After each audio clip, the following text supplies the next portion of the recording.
person who can hurt you the most is not the person who hates you. It's the person who wants a reaction from you. And the response they fear most isn't anger. It's something far more powerful. Because the moment you understand this, toxic people lose one of their favorite weapons. And most people never realize it until it's too late. Here's why. Every toxic person operates on a hidden exchange. They give you frustration. You give them attention. They give you disrespect. You give them emotional energy. They provoke. You react. And as long as that exchange continues, they stay in control. That's the part most people miss. They think toxic people are looking for victory. Many aren't. They're looking for access. Access to your emotions. Access to your thoughts. Access to your peace. Think about it. Have you ever replayed a hurtful conversation in your head for days? Maybe weeks? Meanwhile, the other person seemed completely unaffected. That's because the damage wasn't done during the conversation. The damage happened afterward, when they continued occupying space in your mind. And that's where the real trap begins, because most people respond to toxic behavior in one of two ways. They explode, or they explain. Both feel reasonable. Neither works. Let's start with exploding. Someone insults you, disrespects you, crosses a line. So you fight back, you raise your voice, you defend yourself. You try to make them understand what they did wrong. But here's the uncomfortable truth. The more emotional your reaction becomes, the more evidence they have that they can affect you. And for certain toxic personalities, that's exactly the reward they're seeking. Not because they're strong, because they're insecure. People who feel powerless often search for power in unhealthy places. And controlling your emotional state is one of them. But if exploding doesn't work, surely explaining does, right? Not quite. This is where intelligent people get trapped. Because they believe clarity solves everything. So they write long messages. They explain their intentions. They carefully describe how they feel. They provide context, logic, evidence, reasoning. And somehow, nothing changes. In fact, things often get worse. Why? Because you're assuming the other person wants understanding. Many toxic people don't. They want engagement. As long as you're still trying to convince them, you're still playing their game. And that leads to a question most people never ask. What if the goal isn't to win? What if the goal is to stop participating? That changes everything. Because the response toxic people fear most isn't a clever comeback. It's not a devastating insult. It's not proving them wrong. It's emotional non-participation. Now, before you dismiss that as just ignoring them, stay with me, because there's a huge difference. Ignoring someone while secretly obsessing over them isn't freedom. It's delayed suffering. Real emotional non-participation is something deeper.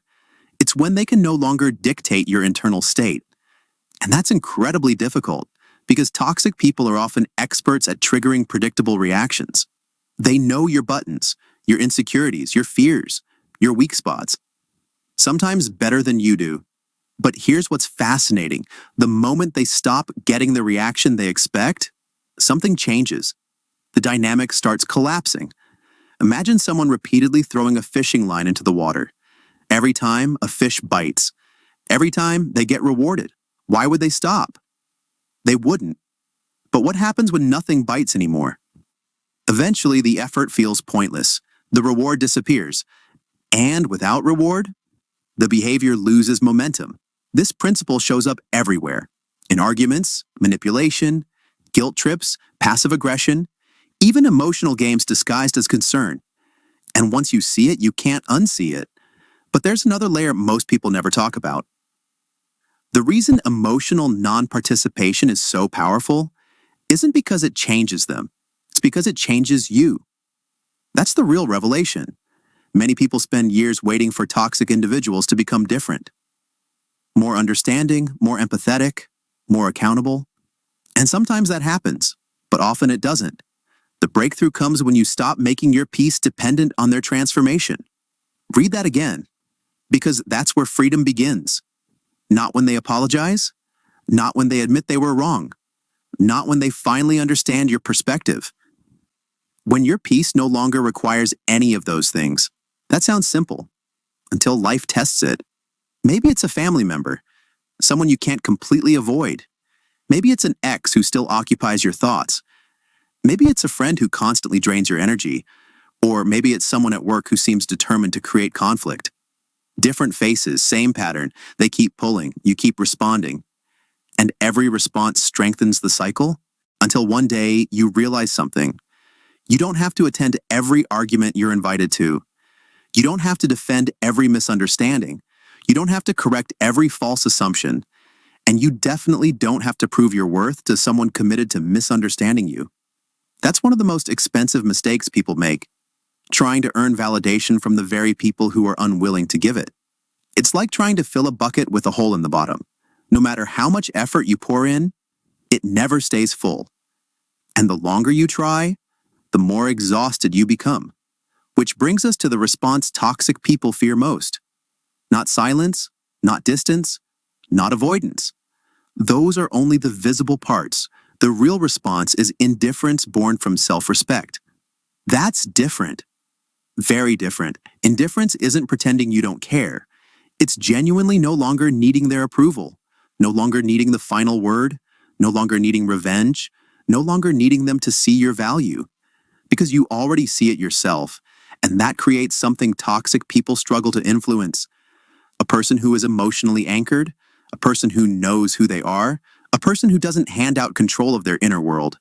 The truth is, toxic people can manipulate your emotions, but only if they can access them. And access is often granted voluntarily. Every argument, every justification, every attempt to prove yourself, every late-night replay of what they said, you're opening the door. The response they fear most is closing it, not with hostility, not with bitterness, with peace. Because peace is the one thing manipulation cannot control.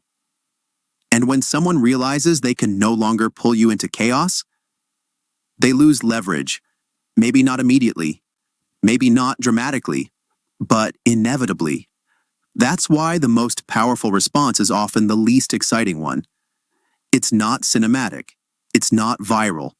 It's not the comeback everyone claps for.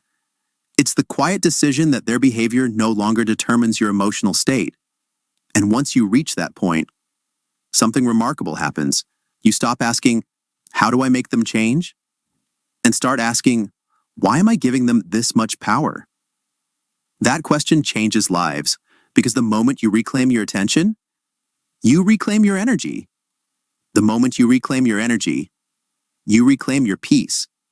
And the moment you reclaim your peace, you become far more difficult to manipulate. That's the response toxic people fear most. Not your anger, not your words, not your revenge, your freedom. Because nothing is more frustrating to someone seeking control than discovering they no longer have it.